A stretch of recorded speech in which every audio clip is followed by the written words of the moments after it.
오늘은 마태복음 강해설교 57번째 시간입니다.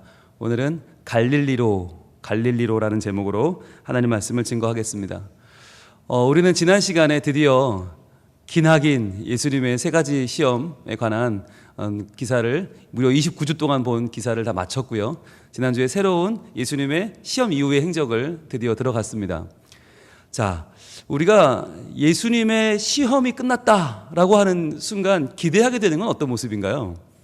예수님이 세 가지 시험을 마치시고 하나님이 보내신 구세주로서의 아주 확실한 자기 정체성을 가지고 이제부터는 사람들을 이끌고 예루살렘으로 쳐 들어가든지 아니면 마귀의 권세를 완전히 꺾어버리든지 당장 죽음을 정복하든지 그래야 될 것 같아요. 그런데 막상 11절에서 세 가지 시험이 끝난 다음에 12절로 들어가면서 만난 첫 번째 사건은 뭐였어요? 뭘 들었어요? 세례 요한이 잡혔다는 소식을 듣게 되었어요. 그래서 지난 시간에는 과연 세례 요한이 잡혔다는 것이 무슨 의미냐, 지금 어떻게 이 시점을 봐야 되는가라고 하는 걸 봤죠. 여러분, 세례 요한이 상징하는 두 가지가 있다고 했습니다. 세례 요한이 뭘 하죠? 뭘 했죠? 하나는 회개에 이르는 세례를 줬고요. 그렇죠? 그래서 세례 요한이죠. 또 하나는 구세주 예수님이 오신다는 것을 전파했죠. 이 두 가지입니다. 그런데 이 두 가지를 요한이 했는데 지금 요한이 잡혔다는 건 뭐냐면 그 두 가지가 지금 제동에 걸렸다라고 하는 거죠. 그러면 회개를 쫓는, 회개를 따르는, 회개하도록 만드는 그 세례는 무엇입니까? 뭐라고 외쳤죠? 세례 요한이 회개하라 천국이 가까이 왔느니라 라고 외쳤잖아요. 여기서 회개하라는 것이 뭐였습니까? 우리는 회개하라고 말하면 뭐 도둑질한 거, 간음한 거, 잘못한 거 그런 걸 생각한다고 했지만 실은 회개는 그런 게 아니라고 했죠. 회개는 뭐예요? 회개는 구약에서 신약으로 넘어오는 거예요. 회개란 율법에서 복음으로 넘어오는 것이다. 그래서 회개란 내가 어떻게든 해봐야지, 내가 어떻게든 하나님을 믿고 잘 살아봐야지라는 생각에서 나를 내려놓고 예수님, 오직 예수님을 믿음으로 내가 깨끗해지고 구원받고 하나님 자녀가 된다, 이것을 믿게 되는 게 회개라고 했습니다. 그래서 세례 요한을 가리켜서 구약과 신약의 중간의 인물이다. 즉 세례 요한까지가 구약이라고 말하잖아요. 왜 그렇습니까? 세례 요한이 지금 예수님이 오신다, 회개해라 라는 외침, 그 외침이 구약의 마지막이라는 거예요. 그리고 누구부터 신약이 시작돼요? 예수님부터. 예수님이 오시면서 이제는 더 이상은 율법으로도 아무도 깨끗해질 수 없고 더 이상 희생제물로도 아무도 죄를 씻을 수 없는데 임시 방편으로 오랫동안 유지되어 왔던 성전과 제사를 이제 그 율법을 내려놓고 이제 진짜를 만나게 되는 거죠. 진짜가 나타난 거죠. 그래서 이전까지 우리가 의지하던 나의 의지, 내 뭔가 공로, 내 걸 내려놓고 예수님 진짜를 붙잡는 것이 회개라고 했습니다. 그러면 천국은 뭐였습니까? 회개하라 천국이 가까이 왔다. 천국은 뭐예요? 바로 예수님이죠. 예수님께서 이 땅에 심판주요 또 구원주로 오신 거죠. 여러분, 우리가 기억할 때 우리는 예수님을 구원주로만 알지만 예수님은 동시에 심판주이기도 하십니다. 하나님을 믿는 사람에게는 구원주요, 믿지 않는 사람에게는 심판주죠. 예수님은 동시에 둘 다 하시니까, 그러니까 주님이 이 땅에 오신다라고 하는 것은 이 땅에 어마어마한 기쁨의 메시지이자 어마어마한 저주의 메시지인 거예요. 그래서 예수님이 다시 오마고 하신 건 역시 또 한 번의 하나의 큰 진동을 예언하는 거죠. 다시 오실 주님은, 재림하실 주님은 누굴 나눠요? 양과 염소를 나누고 하나님 자녀와 세상의 자녀를 나누고 지옥과 천국을 나누시는 거죠. 자, 그러니까 예수님이 오시는 건 너무너무 큰 일이에요. 그런데 그분을 천국이 가까이 왔다, 천국으로 맞이하려면 어떻게 해야 돼요? 회개해야 되는 거죠. 그래서 회개하라 천국이 가까이 왔느니라예요. 회개하지 않으면 저주죠, 심판이죠. 그러나 회개하는 자에게는 천국이죠. 그걸 세례 요한이 외쳤는데 그 요한이 잡혔다는 말은 뭐예요? 잡혔다는 것은 단순히 조사 좀 합시다가 아니라고 그랬죠. 죽기 위해 끌려간 거라고 했죠. 회개하라 천국이 가까이 왔느냐를 외쳤던, 구약은 끝나고 신약이 돌아왔다고, 신약이 왔다고, 진짜가 나타났다고 외친 요한이 죽으러 갔다, 잡혀갔다는 이야기는 세상은 예수님을 원치 않는다. 세상은 무엇을 원해요? 내 힘으로 어떻게든 선해지려고 노력하는 것을 지지한단 말이에요. 왜? 세상은 그쪽에 가 있어요. 너무나 오랜 동안 사람은 노력하면 되고, 사람은 열심히 하면 되고, 꿈을 가지면 되고, 꿈을 크게 가지면 크게 되고, 이런 식으로 세상은 굴러왔어요. 그렇게 사람들을 속여왔어요. 여러분, 한다고 믿으면 됩니까? 된다고 믿으면 됩니까? 됩니까? 전 안 되던데요. 이건 된다 아무리 100번을 외쳐도 안 되던데요. 여러분, 안 됩니다. 그게 된다고 믿는 사람들이 있는 게 참 어리석은 거죠. 인간은 안 돼요. 오죽하면 구약에 그렇게 많은 이야기들이 써 있는데 예수님이 왜 오셨어요? 구약이 됐으면 오시지 않아도 돼요. 안 되니까 오신 거 아니에요. 하나님이 모든 걸 다 내어주고 너희는 내 백성 되고 나는 너희 하나님 되자. 그게 깨졌어요. 안 됐어요. 안 되고 안 되니까 하나님이 아무리 선지자들 보내서 돌아오라 안 돌아오니까 방법이 없어서 예수님이 오신 거 아니에요. 최후의 방법을 쓰신 거 아니에요. 우리는 지금도 회개하라는 하나님의 명령을 거부하고 있다라는 말씀을 드렸어요. 왜? 내가 좀 잘해보면 되지 않을까? 나는 딴 사람들보다 좀 더 나은데? 난 수요예배도 나오고 나는 괜찮은 교회를 다니는 것 같은데? 다른 그 못돼 처먹은 교회들 말고 나는 성민교회 괜찮은 교회 나오고 나는 하나님 말씀도 사모하고 나는 예배도 잘 드리고 수요일까지 예배 나와서 나는 하는데 내가 뭘 회개해야 되지? 라는 마음을 가지고 있는 우리들. 나는 하나님 말씀도 맨날 연구하고 나는 설교도 하는 사람인데 내가 무슨 왜 회개를 해야 돼? 나 정도면 괜찮지? 라고 생각하는 우리의 생각, 이걸 내려놓지 않으면, 나 정도면 이라는 마음을 내려놓지 않으면 하나님께로 온전히 갈 수 없고 예수님을 온전히 믿을 수 없다. 그러니까 이제 우리는 다시 한번 회개하고 천국이신 예수님을 맞이해야 한다라고 하는 것이 지난주의 핵심이었어요. 그래서 지난주에 우리가 찬양하면서 주께 가까이 날 이끄소서, 목마른 나의 영혼. 왜 목이 마릅니까? 내가 다 할 수 있으면 왜 목이 말라요? 할 수 없잖아요. 안 되잖아요. 생각을 해도 결심을 해도 안 되잖아요. 그래서 우리는 어떻게 해요? 내 결심이 안 된다는 걸 인정하는 것부터 시작하자.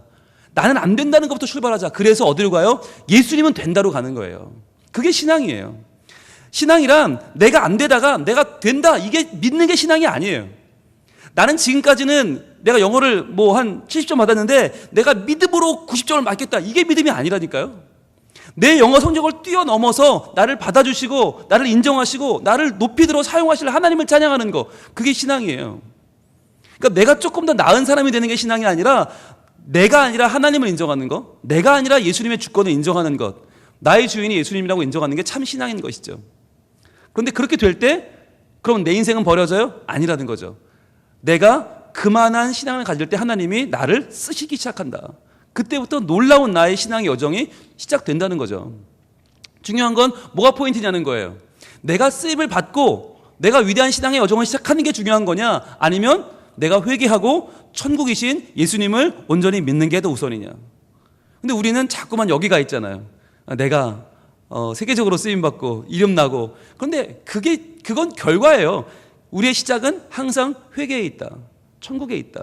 그런데 지금 그 요한이 잡혔다는 거예요. 자, 요한이 잡혔습니다. 그럼 오늘은 어떻게 진행이 될까요? 요한이 잡혔으면 어떻게 해야 됩니까? 여러분, 요한이 누굽니까?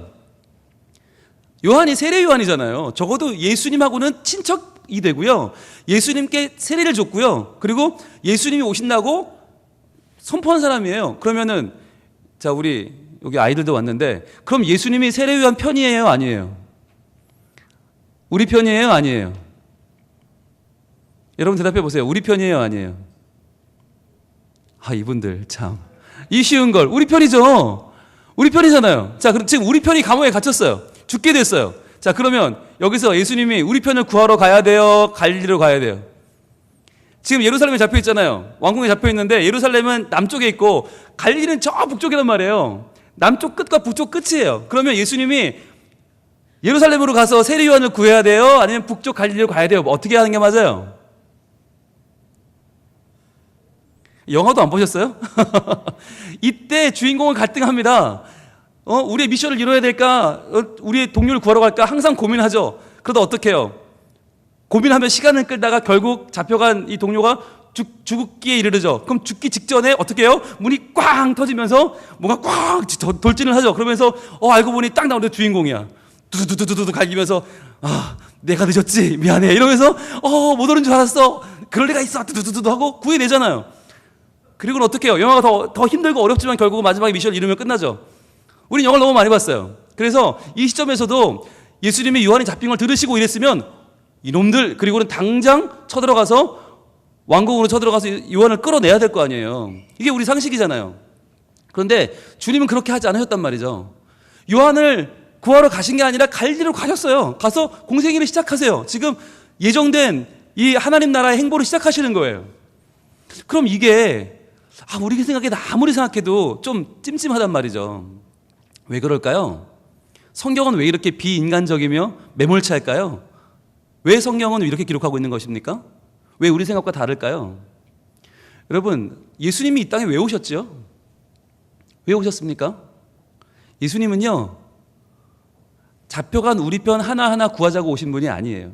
예수님은 왜 오셨냐? 여러분, 세례 요한과 예수님의 관계를 잘 보셔야 되는데, 세례 요한이 누구라고 그랬어요? 세례 요한은 구약의 마지막 선지자라고 했습니다. 예수님은요, 신약을 여는 분이에요. 그럼 어떻게 돼요? 구약과 신약이 겹칠 수는 없어요. 신약과 구약은 서로 겹치지 않고 구약이 끝나야 신약이 시작돼요. 그러니까 지금 성경의 뉘앙스는 뭐냐면, 요한이 잡혔다, 예수님이 공생애를 시작했다라는 이야기는 뭐냐면, 이제 요한이 잡힘으로 해서 요한의 사역이 끝났다는 거예요. 요한의 사역이 끝나고 이제 구약이 끝났다는 거예요. 그래서 예수님이 신약의 지금 하나님 나라의 복음을 시작하신다라고 하는 게 성경의 뉘앙스예요. 그러니까 우리는 여기서 예수님을 구하러 가야 될 것 같아요. 근데 구하러 가면 어떻게 돼요? 다시 구약으로 가는 거예요. 그러니까 신약이 구약으로 겹쳐지는 거예요. 그러니까 그건 아니라는 거예요.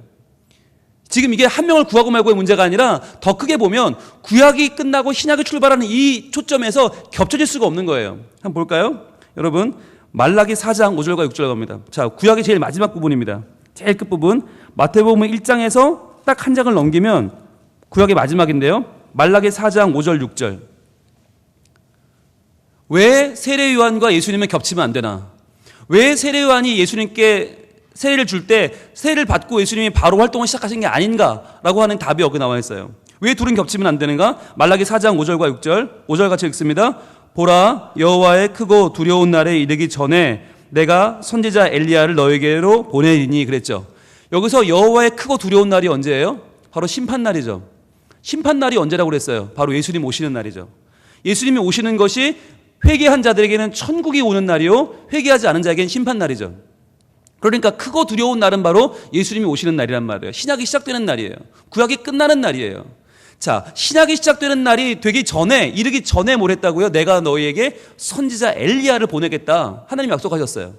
그 선지자 엘리야가 누구였어요? 선지자 엘리야는 원래 디셉 사람으로서 몸에 가죽띠를 띠고 석청을 먹는 사람이었죠. 바로 똑같은 모양을 한 사람이 광야에 나타나죠. 세례 요한입니다. 세례 요한이 광야에서 가죽띠를 띠고 석청을 먹으면서 예수님의 오심을 외치죠. 자, 보내리니, 그 다음 6절은 이렇게 이어집니다. 그가, 이게 이제 구약의 제일 마지막 절이에요. 자, 이렇게 적적 읽습니다. 그가 아버지의 마음을 자녀에게로 돌이키게 하고 자녀들의 마음을 그들의 아버지에게로 돌이키게 하리라. 돌이키지 아니하면 두렵건대 내가 와서 저주로 그 땅을 칠까 하노라 하시니라. 자, 여기서 세례 요한, 그 마지막 엘리야가 외치면 무슨 일이 벌어진다고 그랬어요? 아버지의 마음을 자녀에게로 돌이키고 자녀들의 마음을 그들의 아버지에게로 돌이킨다. 이 말은 아버지는 누굽니까? 하나님이죠. 자녀들은 누구예요? 하나님의 자녀죠. 사람들이 이스라엘 백성이죠. 그러니까 세례 요한이 외침을 통하여 회개하라, 천국이 다 가까이 왔는지를 외침을 통하여 어떻게 해요? 하나님의 마음은 그들의 이스라엘 백성을 굽어보시게 하시고, 왜 예수님 오셨으니까? 이스라엘 백성들의 마음은 하나님께로 돌이켜서 하나님께를 떠났던 마음, 우상숭배했던 마음, 하나님께 대역했던 마음이 하나님을 다시 한번 믿고 따르게 한다는 거죠. 자, 그렇게 할 시간이 필요하다는 거죠. 그 시간이 어떤 시간입니까? 바로 세례 요한을 활동을 하고 예수님을 활동하지 않는 시간이죠. 그 시간이 필요하다는 거예요. 그래서 그게 구약의 마지막 시간이 된다는 거예요. 그게 구약의 마지막 절의 의미예요. 그러니까 세례 요한의 구약과 예수님의 신약은 겹칠 수가 없는 거예요. 겹쳐서는 안 되는 거예요. 그래서 오늘의 본문은 예수님이 사역을 시작하시던 때는 언제였냐? 바로 세례 요한의 잡히던 때, 즉 세례 요한이 활동을 마치던 때, 구약이 끝나던 때다라고 하는 말이라는 거죠. 조금 더 분명하게 나타날 수 있는 말은 누가복음 16장 16절입니다. 자, 신약의 기록을 봅니다. 누가복음 16장 16절. 신약 123쪽 1, 2, 3쪽에 있네요. 자, 예수님이 직접 하신 말씀입니다. 예수님이 뭐라고 하셨나? 누가복음 16장 16절 같이 읽을까요? 시작. 율법과 선지자는 요한의 때까지요, 그 후부터는 하나님 나라의 복음이 전파되어 사람마다 그리로 침입하느니라. 아멘. 자, 율법과 선지자는 이게 뭘 말하는 거죠? 이제 우리 그건 알죠? 율법과 선지자는 뭐예요?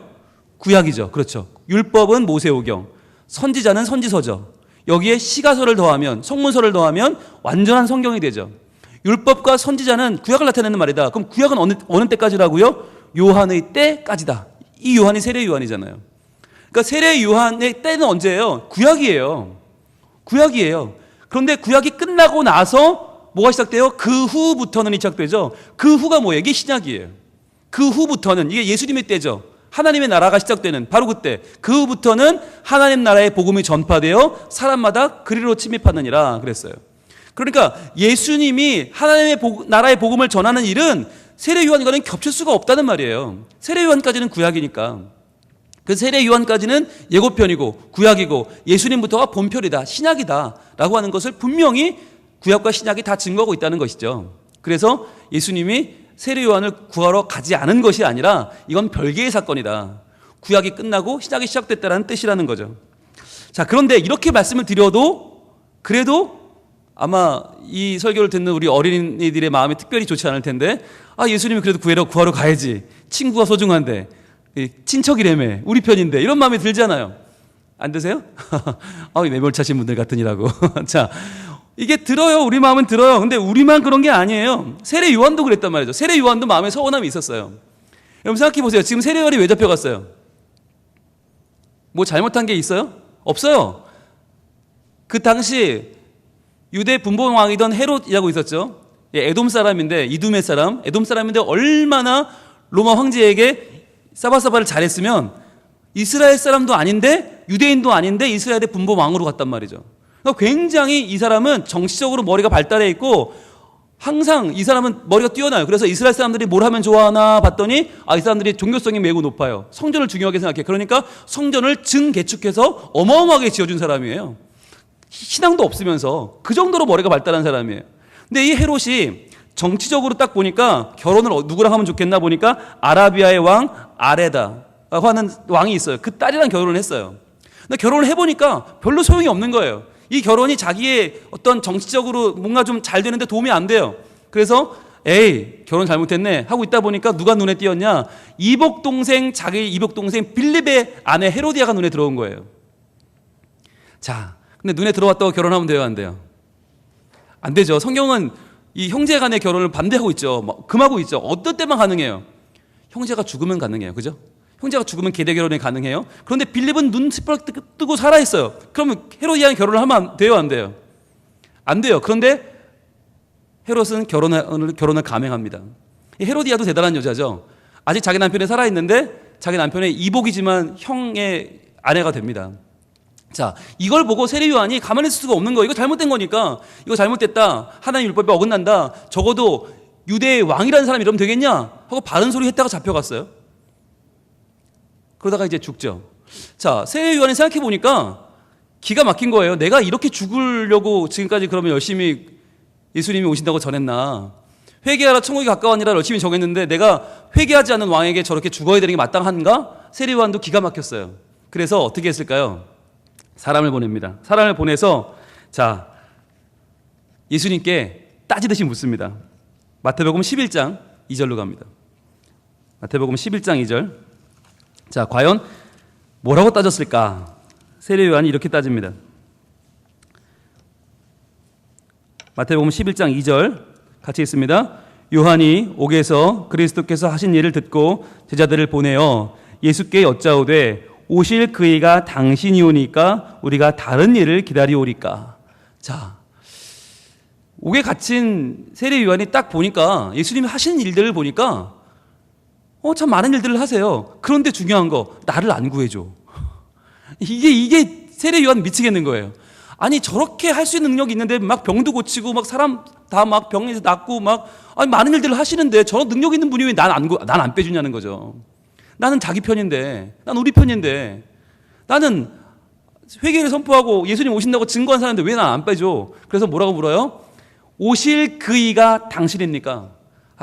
그래도 양심이 있어서 당신이 메시아 맞아요? 라고는 못 물어보고 오실 그이 좀 되돌려 말아서 오실 그이가 당신입니까? 아니면 다른 사람을 또 기다려야 되나요? 라고 물어보는 거죠. 당신이 메시아라면 나를 구해줘야 맞는 건데 안 구해주는 걸 보니까 당신이 아닐 수도 있다는 생각이 마침 드는데 혹시 맞느냐라고 하는 얘기죠. 이거 무슨 얘기죠? 여기 굉장한 고도의 이야기죠. 여러분, 마치 자기는 굉장히 순진한 사람인 척하면서 상대방을 떠보는 이야기예요. 사실 이건 굉장히 믿음 없는 이야기죠. 이게 얼마나 정말 사람을 뒤집어 놓는 이야기예요. 당신 메시아가 아니면 빨리 얘기하세요, 이거 아니에요. 내가 딴 사람 기다릴 테니까 맞다면 어떻게, 맞다면 빨리 와서 날 구해야지 라고 하는 그 마음을 가득 담아서 얘기한 거 아니에요. 여러분, 세례 요한의 이 마음이 우리 마음과 같지 않습니까? 우리도 그렇지 않습니까? 아니 지금 뭐 오병이어 할 때예요 지금이? 그죠? 베드로 부를 때냐고. 요한부터 살려야지. 요한부터 구해야 되는 거 아니에요? 금방 댕강하게 죽을 텐데 우리 뻔히 알잖아요. 구해야 되는 거 아니에요? 그런데 예수님이 그에게 어떻게 대답을 하시나? 바로 4절과 5절 이렇게 이어집니다. 4절입니다. 예수께서 대답하여 이르시되, 자, 내가 맞다, 아니다, 구한다, 만다라는 말씀이 없어요. 뭐라고 하는가? 이렇게 말합니다. 이르시되 너희가 가서 듣고 보는 것을 요한에게 알리되, 그랬어요. 너희가 가서 들은 대로 본 대로 그대로 요한에게 알려라. 그럼 답이 될 것이다.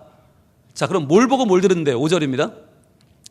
맹인이 보며, 같이 읽을게요. 시작. 맹인이 보며, 못 걷는 사람이 걸으며, 나병 환자가 깨끗함을 받으며, 못 듣는 자가 들으며, 죽은 자가 살아나며, 가난한 자에게 복음이 전파된다 하라.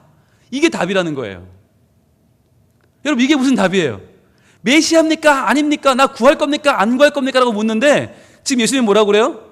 야, 맹인이 볼 것이고, 못 걷는 자가 걷고, 나병 환자가 깨끗함 받고, 못 듣는 자가 듣고, 죽은 자가 살아나고, 가난한 자에게 복음이 전파된다고 가서 전해라. 그런데 재밌는 거, 이걸 들은 요한은요 2번 다시 따지지 않습니다. 이걸 들은 요한은 편안한 마음으로 자기의 죽음을 받아들이고 죽습니다. 여러분, 이 선문답 같은 대답에 이 물음과 대답은 과연 뭘까요? 뭘 대답한 것입니까? 예수님은 세례 요한아, 지금 네가 신경 써야 될 게 뭔지 아니? 네가 살고 죽는 게 아니야. 중요한 건 네가 온다고 예언한 그 천국이 왔느냐가 중요해. 네가 온다고 선포하는 하나님 나라가 지금 왔느냐 안 왔느냐, 그게 중요한 거 아니니? 정말 중요한 건 네 안위가 아니라 하나님의 계획이 이루어졌냐가 더 중요한 거 아니야. 네가 구약의 마지막 선지자가 되려면, 그게 맞다면 하나님 나라가 왔어야 되는데 정말 왔을까? 그게 확인하는 게 더 먼저지 않니? 그런데 봐봐, 맹인이 눈을 뜨고, 못 걷는 자가 걷게 되고, 나병 환자가 깨끗함을 입고, 못 듣는 자가 듣게 되고, 죽은 자가 살아나고, 가난한 자에게 복음이 전파됐다. 이게 뭐예요? 하나님 나라가 왔다는 거예요. 하나님 나라가 왔으니까 너는 걱정하지 말고, 너는 걱정하지 말고 너의 운명을 받아들여라 라고 하는 거죠. 여러분, 이게 어떻게 보이세요? 이게 세례 요한에게 매정합니까? 무정합니까? 그러나 여러분, 이 소식을 받아들은 요한은 너무나 기뻤을 거예요. 왜냐하면 이 모습이 바로 이사야가 예언했던 하나님 나라가 임할 때의 바로 그 모습이기 때문입니다. 아, 정말 임했구나. 아, 정말 하나님의 말씀은 1.1획도 부족함이 없이 다 이루어지는구나. 할렐루야, 정말 그분이 오셨구나 라고 하는 기쁨을 가지고 요한은 자기의 목을 내놓을 수 있었어요. 볼까요? 이사야 61장입니다. 이사야 61장으로 갑니다. 구약 61장 1절로 3절까지 말씀. 자, 이사야 61장에 바로 주 여호와의 영이 임하시면, 성령이 임하시면, 예수님이 오시면 어떤 일이 벌어지는가, 이렇게 기록을 하고 있습니다. 이사야 61장 1절입니다. 구약 1042쪽에 있어요. 우리 한번 표시하면서 볼까요? 주 여호와의 영이 내게 내리셨으니 이는 여호와께서 내게 기름을 부으사 가난한 자에게 아름다운 소식을 전하게 하려 하심이라. 나를 보내사 마음이 상한 자를 고치며 포로된 자에게 자유를, 갇힌 자에게 노임을 선포하며 여호와의 은혜의 해와 우리 하나님의 보복의 날을 선포하여 모든 슬픈 자를 위로하되 모든 시온에서 슬퍼하는 자에게 화관을 주어 그 죄를 대신하며 기쁨의 기름으로 그 슬픔을 대신하며 찬송의 옷으로 그 근심을 대신하시고 그들이 의의 나무 곧 여호와께서 심으신 그 영광을 나타낼 자라 일컬음을 받게 하려 하심이라. 자, 이러한 일이 벌어지는 날이 언젠가 올 것이다. 이게 이사야 예언이었어요. 근데 그 언젠가가 어디예요? 바로 주 여호와의 신이, 주 여호와의 영이 임하는 날, 즉 하나님의 영으로 충만한 구세주 예수님이 오시는 날이에요. 그런데 이 예언을 세례 요한이 받아서 지금 전했잖아요. 그런데 이러한 모습이 지금 벌어졌다는 거예요.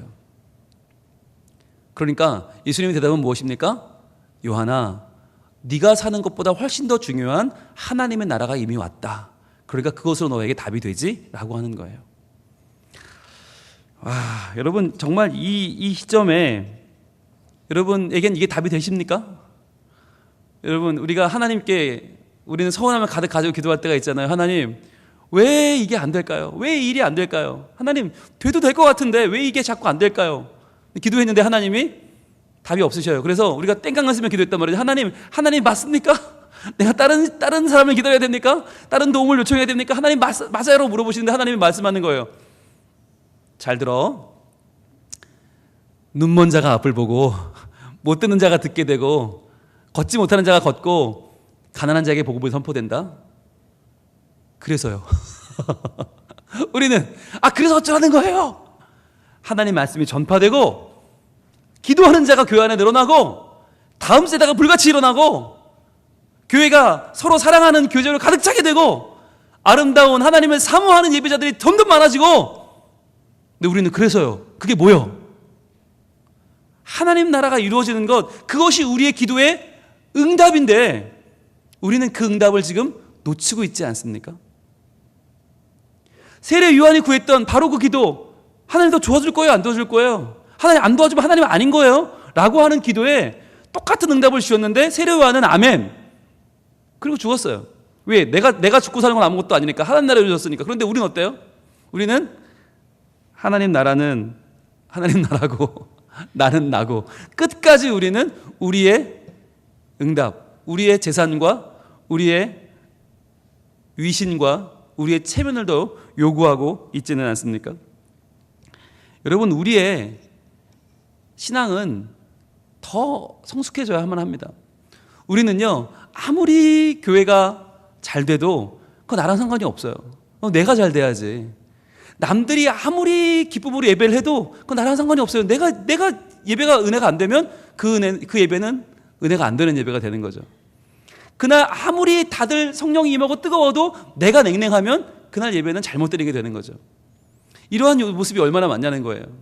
아니 하나님 나라는 따질 것도 없이 당장 우리 사이에서도 얼마나 우리는 수많은 서운함을 가지고 살아가느냐 하는 거예요. 남들은 아무리 좋아도 내가 아니면 아닌 거가 돼버리는 그러한 좁아터진 속이 얼마나 많냐고요. 이렇게 얘기하니까 저는 아닌 것 같죠? 네. 예배 시간에 올라오기 전에 조금 전에 제가 부교육자실에 제가 일이 있어서 갔는데 거기 보니까 큰 쟁반이 있고요. 쟁반 위에 수박이 이렇게 썰어져 있는 거예요. 제가 이거 보고 얘기했어요. 아니 웬 수박이 있어요? 내 방에는 없던데. 근데 아무도 반응을 안 보여요. 없어요? 없었어요? 그거 드세요? 그러는 거예요. 순간 빈정이 상했어요. 야 이거 먹을 거 하나에 빈정이 상하는구나. 그래서 제가 그걸 먹었을까요? 나왔을까요? 그냥 나왔어요. 취소해서 안 먹지. 그걸 제가 얻어 먹고 있어요. 그렇다고 뭐 누가 뛰어나와서 목사님 이걸 이런 것도 아니고 드세요. 그걸 먹어요? 치사하게? 더럽고 치사해서 제가 그냥 나왔어요. 나와서 평소에 저답게 당당하게 나와서 내가 이런 것에 굴할 사람이랴 쿨하게 나왔어요. 나왔는데 막 이제 좀 이따 설교를 하러 올라가야 되는데 이 발이 안 떨어지더라고요. 여기서 내가 그냥 내 방으로 들어가면 정말 쫌팽이가 되겠구나. 정말 서운한 사람인데 이거 삐지게 되는구나. 다시 들어갔어요. 다시 들어가서 막 다른 얘기 하는 척 하면서 하나 집어들었어요. 내가 이걸 먹고 싶어 먹는 게 아니에요. 이걸 먹었어요. 자, 이걸 먹으면서 제가 생각했어요. 야, 내가 평소 같으면 이거를 거들떠도 안 봤을 텐데. 그리고는 마음속에 굳게 새겼겠죠. 내가 앞으로 잘해주나 보자. 내가 니들 입에 들어가는 수박은 중요하고 내 입에는 이게 하나도 안 중요하고 이렇게 마음을 품었을 거예요. 그런데 오늘 마침 이 본문을 제가 오늘 설교를 해야 되니까 계속 묵상을 하다가 이 사건을 대하니까 하나님이 저에게 보여주신 것 같아요. 저의 평소의 모습이 어땠는지. 그러니까 제 평소의 모습이 그랬다는 거예요. 남은 아무리 많이 맛있는 걸 먹고 누리고 아무리 다들 좋아해도 그건 나랑은 상관이 없는 거예요. 내가 못 먹으면 내 입에 들어오는 게 없으면 아무 상관이 없는 거예요. 그거는 못 먹고 못 살고 너무 괴로운 거죠. 남들이 뭐 좋고 남들이 뭐 아무 문제 없고 그거는 나랑 상관없는 거예요. 당장 나한테 영향을 주는 일이 아니라면 나는 그거는 아무 상관없는 그런 삶을 제가 살아왔더라고요. 그래서 제가 아까 그 일을 맞이하면서 야, 이거 참 내가 많이 잘못 살았구나. 그리고 저는 그런 걸 되게 쿨하다고 생각했어요. 이런 경우에 드세요 그러면 안 먹어 이러면서 나오는 거 굉장히 쿨하게 생각했어요. 그러면서 본때를 보여줘야지. 내가 이런 수박 한 쪽이 흔들리면 안 돼. 내가 다음에 수박 한 통을 사서 나 혼자 먹어야지. 뭐 이런 그런 생각을 했을 거예요. 그렇게 살아왔단 말이죠. 근데 그게 아니라 뭐예요? 더 큰 걸 볼 줄 아는 눈이 필요하다는 거예요. 여러분, 신앙은 무엇입니까? 신앙은 내 나라, 내가 만족하고 내가 꿈꾸고 내가 이루는 나라가 아니라 더 큰 나라, 하나님 나라를 바라보는 것이에요. 그게 신앙이에요. 그렇다면 교회 안에서의 관계도 마찬가지예요. 우리 구역이 조금 덜 되면 어때? 다른 구역이 잘 되면 얼마나 좋은 거예요. 꼭 구역 가지고 할 필요가 없고요. 꼭 뭐 부서 가지고 할 필요가 없고요. 이제 곧 여름 행사가 다가옵니다. 그러면 아마 여러 부서에서 서로 막 도와달라고 그럴 거예요. 그러면 이제 뭐 우리 부서가 먼저 했니? 네가 부서가 먼저 했니? 뭐 차를 쓰네 마네, 장소를 쓰네 마네 할 거예요. 여러분, 이때 필요한 게 뭡니까? 우리가 함께 하나님 나라를 만들어가는 거예요. 그렇게 될 줄 알면요, 교회 안에 너무나 큰 평강이 찾아와요. 그렇게 되면 식사 줄이 좀 길어도 괜찮아요. 뭐 내가 좀 늦게 먹으면 어때? 내 앞에 사람들 저렇게 맛있게 먹고 있는데. 근데 그게 조금만 다르게 생각하면 저렇게 맛있게 먹으면 뭐해? 내가 안 먹고 있는데. 이러면 이제 그건 지옥이 되는 거죠. 그건 이제 절망이 되는 거죠. 그런데 내가 좀 늦게 먹어서 다른 사람들이 먼저 저렇게 맛있게 먹고 있으니 참 좋다. 우리 교회가 참 평안하고 우리 교회가 참 좋구나 생각하면 그게 너무너무 좋은 거 아니겠어요? 하나님은 오늘 우리에게 말씀하십니다. 과연 기준이 뭐냐? 기준을 정하라는 거예요.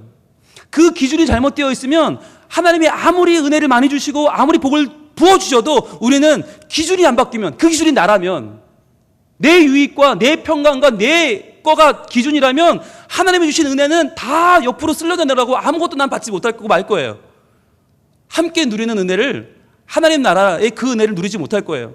마치 세례 요한의 마음처럼 나는 죽는데 내 목이 잘라지는데 하나님 나라가 이루어진 무슨 소용이 있어 라고 외치는 그 옹졸한 모습 그대로 우리는 하나님의 은혜를 받지 못하고 내 안에 매몰되어 죽어갈 수밖에 없다고 하는 것이죠. 여러분, 세례 요한이요, 어떤 신앙을 가졌나, 왜 이러한 스토리를 유추할 수 있는가? 바로 이것 때문입니다. 요한복음 3장 30절입니다. 요한복음 3장 30절. 이것이 세례 요한의 생전의 신앙 고백이었어요.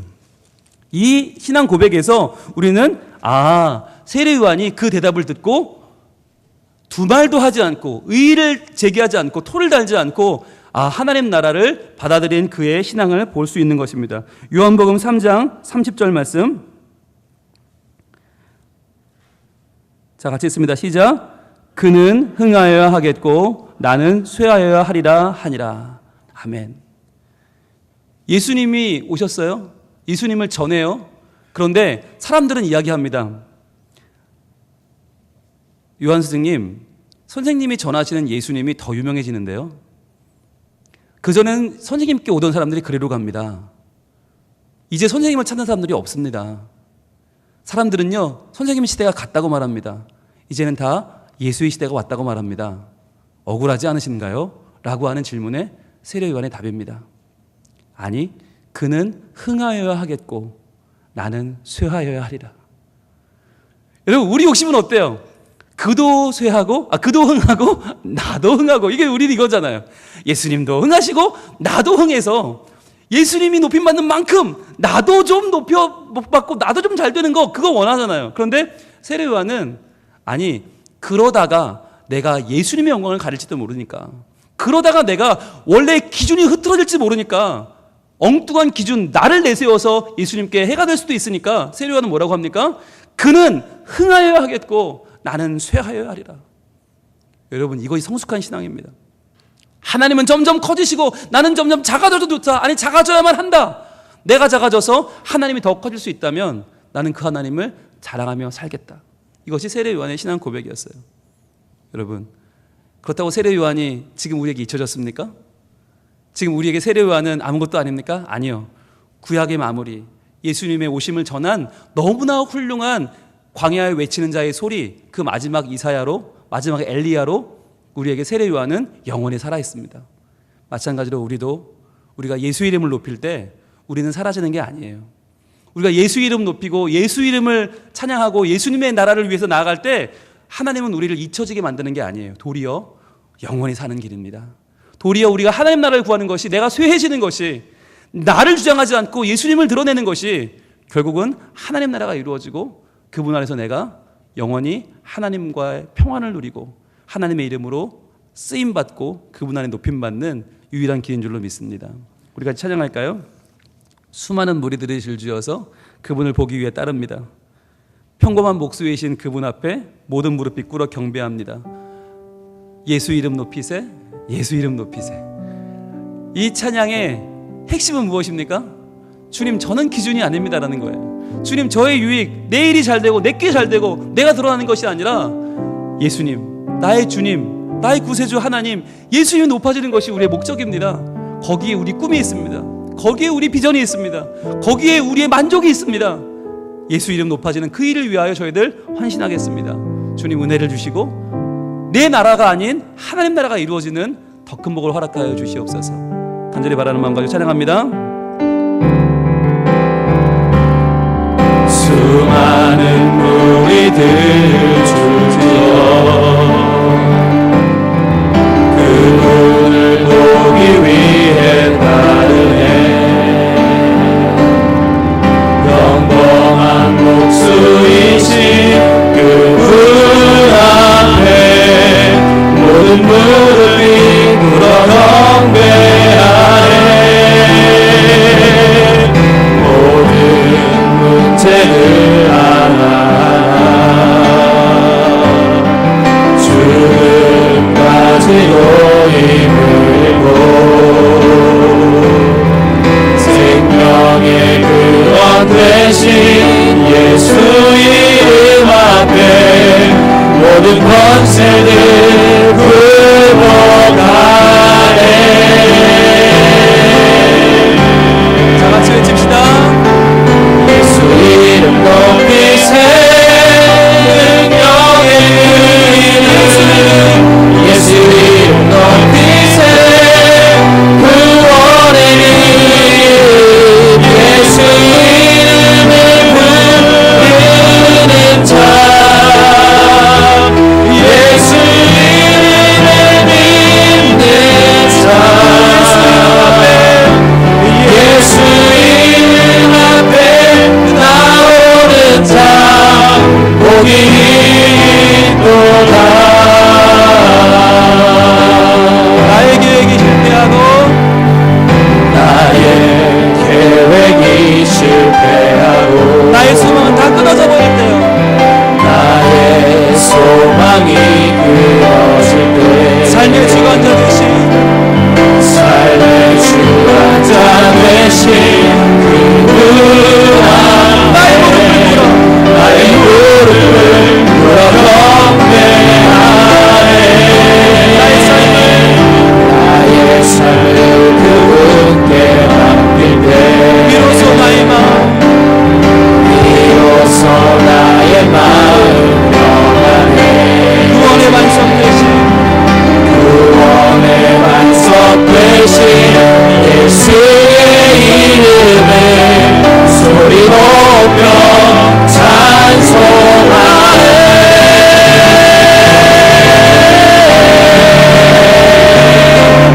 예수 이름 높이세.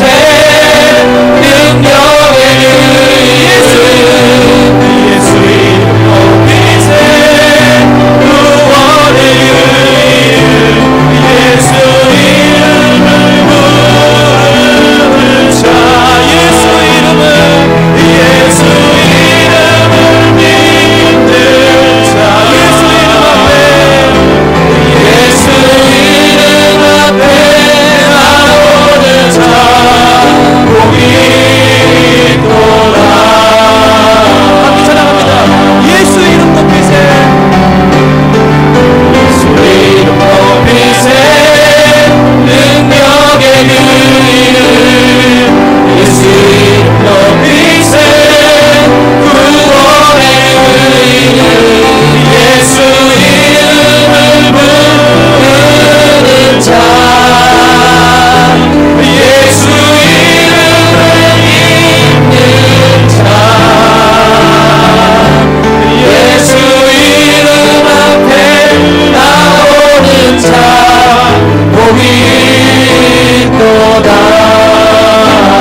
나의 계획은 실패하고 나의 소망은 끊어지고 아무것도 안 되는 것 같을 때, 그러나 하나님의 영광을 바라보며 예수 이름 높이는 자가 되게 하셔서 그 이름 안에 참된 평강을 누리며 그 이름 안에 생명을 누리며 살아가는 우리 모두가 되게 하여 주시옵소서. 주여 외치 기도합니다. 주여!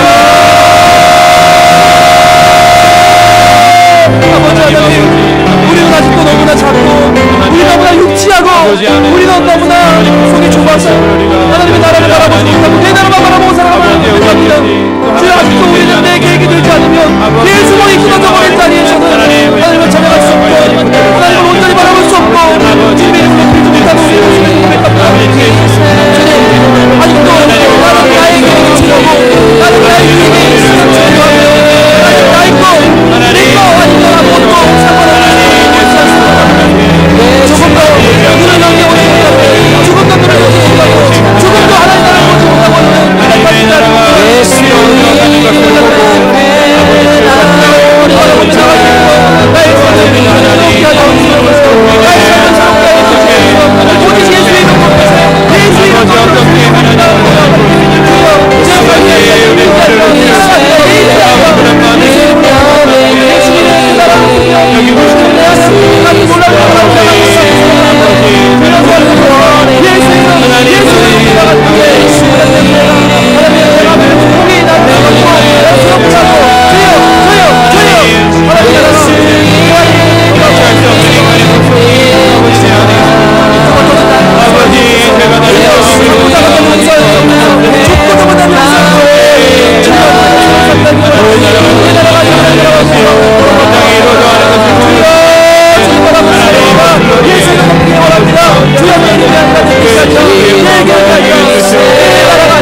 예수 이름 부르는 자, 예수 이름을 믿는 자, 예수 이름 앞에 나오는 자 복이 있다고 우리 하나님 우리에게 말씀하시는데, 우리는 내 이름 앞에 서고 내 이름을 중하게 여기고 내 이름이 드러나는 것만을 바라보고 있지는 않습니까? 하나님 나라가 아닌 내 나라를 구하며 좁아터진 우리의 마음만을 주장하고 있지는 않습니까? 하나님, 진정 하나님 나라가 우리 안에, 우리의 가정과 교회 안에 온전히 이루어지게 하여 주시옵소서. 하나님 나라가 이루어지는 이 사인들을 보며 저희들 기뻐하며 감사하게 하여 주옵소서. 하나님이 하나님 되시고 온전히 복음이 복음되는 우리 교회가 되게 하여 주옵소서. 그리하여 그 가운데서 함께 기뻐하며 찬양하며 하나님의 하나님 되심을 노래하며 감사하며 예배하는 우리 모두 성민 가족들이 되게 하여 주옵소서. 그리하여 함께 협력해 나갈 때에 주님은 흥하여야 되겠고 나는 쇠하여야 하리라고 말하는 진정한 신앙의 성숙한 사람들이 우리 가운데 일어나게 하여 주옵소서. 그리하여 누가 봐도 인간적인 나라를 뛰어넘어 하나님 나라를 구하는 우리 교회가 되게 하시고 우리 개인이 되게 하시고 우리 가정이 되게 하여 주옵소서. 그렇게 될 때에 하나님, 온전히 우리 가운데 치유가 일어나고 온전한 평강이 임하고 온전한 생명의 교회가 될 줄로 믿사오니 주님 안에 주시는 참된 빛된 예수 그리스도의 생명, 그 복음의 평강을 누리는 우리 모두가 되게 하여 주시옵소서. 주의 이름을 높여드리며 예수님 이름으로 기도합니다. 아멘.